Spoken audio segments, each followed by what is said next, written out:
We're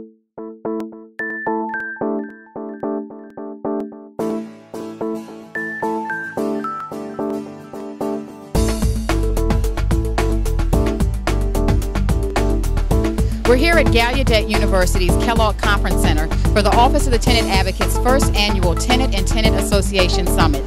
Stay tuned for an exciting mix of interviews featuring elected officials, conference sessions, and tenant activists. We're here with Betty Noel, who is the Office of the People's Counsel in Washington, D.C., at the Office of the Tenant Advocate's first annual Tenant and Tenant Association Summit. Welcome, Betty. Thank you. I am thrilled to be here. Tell us about the Office of the People's Counsel. The Office of the People's Counsel is an independent agency of the District of Columbia government. It was reestablished in 1976. We operate as a public interest law firm, and our mandate is to represent the interest of utility consumers and ratepayers before the Public Service Commission of the District of Columbia, the Court of Appeals, federal agencies such as the Federal Energy Regulatory Commission, the Federal Communications Commission, and of course, as necessary, to represent the interests of consumers with respect to legislation that might emerge locally before our council or even at the congressional level. What kind of issues are you seeing in terms of energy conservation? I know that energy is a really big issue, energy costs. What are you seeing? Well, the reality is that since deregulation, which we opposed, deregulation made it impossible for the Public Service Commission to affect establishing rates for energy supply. Okay? That's now completely subject to the wholesale market.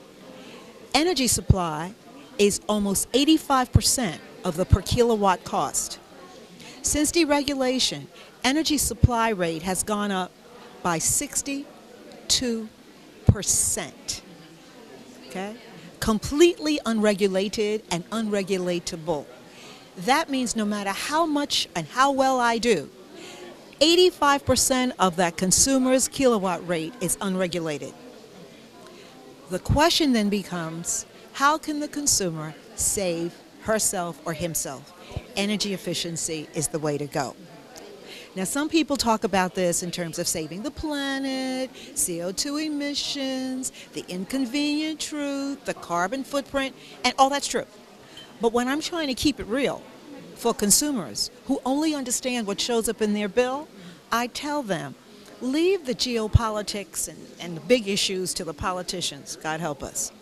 Focus on what you can do to reduce your bill, and that's called energy efficiency. So we try to break it down and tell consumers that if they consume more efficiently, if they use efficient appliances, if they reduce the amount of kilowatts that they are using unnecessarily, then their bills will reflect that. And that's a win-win for consumers. Now, at the tenant level, it gets very complicated. Some tenants in the District of Columbia live in buildings that are individually metered. In that respect, they're just like homeowners. They get their own bill, and when I talk to them about energy efficiency, it's almost easier because they understand that if they save, they're going to see it in their bill. Many tenants in the District of Columbia live in what is called master metered apartment buildings, which means that their electric rates or their gas rates come through in their rent, so they don't see it. They think it's free. Well, as you know, nothing is free.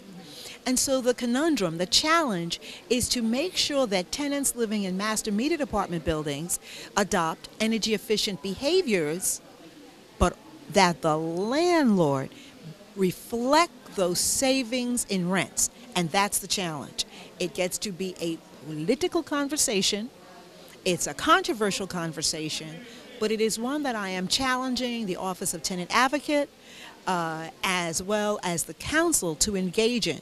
We must find or make a way for tenants to be involved in energy efficiency, and most importantly, that those tenants realize the financial savings of that participation in the form of a lower rent.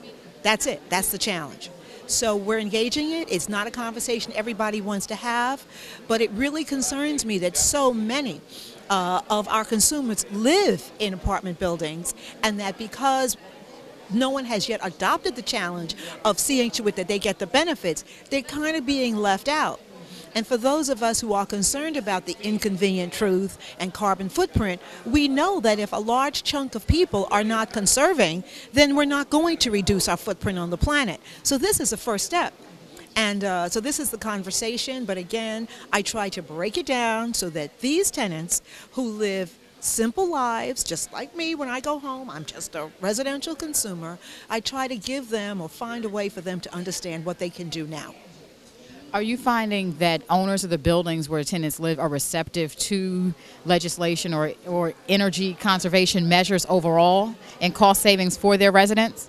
Well, conversations that we have had with the Office of Tenant Advocate, and we also attended the Tenant Action Summit this July that was held at Gonzaga, and also conversations with Council Member Graham suggest that landlords may not be unappreciative of any energy efficiency, but I think they feel threatened economically in terms of how to flow those savings back to consumers.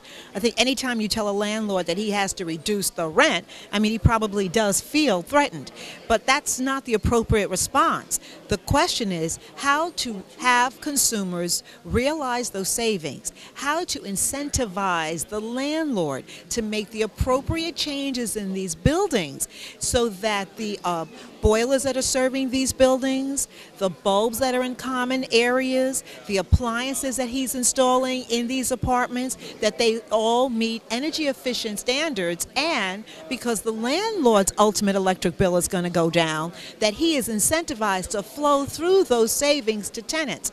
It should not be a situation where the landlord loses for the tenant to win.